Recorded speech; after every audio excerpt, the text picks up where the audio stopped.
ನಾವು ಪರ್ಚೇಸ್ ಮಾಡೋ ಪ್ರತಿಯೊಂದು ವಸ್ತುಗಳ ಬೆಲೆ ನೆಕ್ಸ್ಟ್ 10 ವರ್ಷ ಆದ್ರೂ ಜಾಸ್ತಿ ಆಗ್ದೇನೆ ಅಷ್ಟೇ ಇದ್ರೆ ಏನಾಗುತ್ತೆ ಗೊತ್ತಾ? ಅಂದ್ರೆ ಝೀರೋ ಇನ್ಫ್ಲೇಷನ್.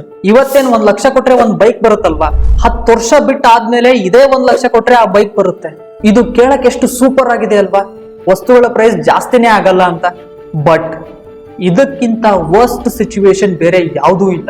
ಯಾಕಂದ್ರೆ ಎಕಾನಮಿನಲ್ಲಿ ವಸ್ತುಗಳ ಪ್ರೈಸ್ ಜಾಸ್ತಿ ಆಗ್ತಿಲ್ಲ ಅಂತೇಳಿ ಈ ಕಂಪನಿಗಳು ತಮ್ಮ ಎಂಪ್ಲಾಯಿಗಳ ಸ್ಯಾಲರಿನ ಇನ್ಕ್ರೀಸ್ ಮಾಡಲ್ಲ. ಇದರಿಂದ ಜನಗಳು ಕೂಡ ತಮ್ಮ ಲೈಫ್ ಸ್ಟೈಲ್ ನ ಅಪ್ಗ್ರೇಡ್ ಮಾಡ್ಕೊಳ್ಳೋಕೆ ಇಷ್ಟಪಡಲ್ಲ. ಮೋರ್ ಇಂಪಾರ್ಟೆಂಟ್ಲಿ, ಜನಗಳು ಪ್ರೈಸ್ ಎಲ್ಲ ಇಷ್ಟೇ ಇರುತ್ತೆ ಬಿಡು ಅಂತ ತಾವೇನ್ ಪರ್ಚೇಸ್ ಮಾಡ್ಕೋಬೇಕಂತ ಅನ್ಕೊಂಡಿದ್ರಲ್ವಾ, ಅದನ್ನೆಲ್ಲಾನು ಮುಂದೂಡ್ತಾ ಹೋಗ್ತಾರೆ. ಹೀಗೆ ಎಲ್ರು ಮಾಡೋದ್ರಿಂದ ಕಂಪನಿಗಳು ಪ್ರೊಡ್ಯೂಸ್ ಮಾಡಿರೋ ಗೂಡ್ಸ್ ಸೆಲ್ ಆಗೋದಿಲ್ಲ. ಸೇಲ್ಸ್ ಆಗ್ತಿಲ್ಲ ಅಂದ್ರೆ ಪ್ರಾಫಿಟ್ ಕೂಡ ಆಗಲ್ಲ.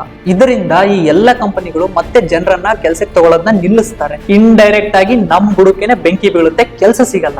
ಇದಕ್ಕೇನೆ ನಮ್ಮ RBI ಕೂಡ ಇನ್ಫ್ಲೇಷನ್ ರೇಟ್ ನ 2% ಇಂದ 6% ಮಧ್ಯೆ ಇಡಬೇಕಂತ ಟಾರ್ಗೆಟ್ ಹಾಕೊಂಡಿದೆ. ಅಂದ್ರೆ 2% ಇಂದ ಕೆಳಗಡೆನೂ ಬರಲ್ಲ, 6% ಇಂದ ಮೇಲೂ ಹೋಗ್ಬಾರ್ದು ಅಂತ.